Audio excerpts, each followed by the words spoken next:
Ano yung Submit, Your katanggap-tanggap na laman ng invoice, Sailin? Kung dapat itago na confidential ang ibang mga impormasyon. Pwede po bang i-explain ko lang po muna yung nasa ND? Opo, sige po.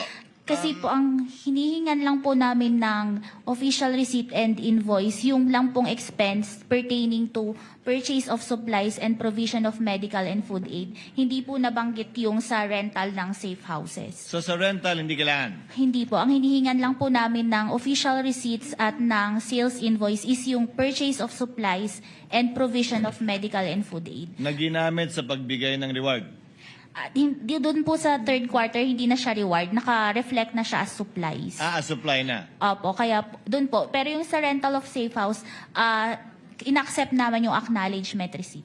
So sa pananaw mo, hindi kailangan maging confidential yung binilan ng supplies. Kasi po ang confidential, di ba po pag bumibili tayo ng supplies, ng food, ng medicine, standard procedure po yung merong resibo na matatanggap from the establishment kung saan po natin binili itong mga supplies, food, and At sa pananaw mo medicine. nga, hindi dapat confidential yung binilhan.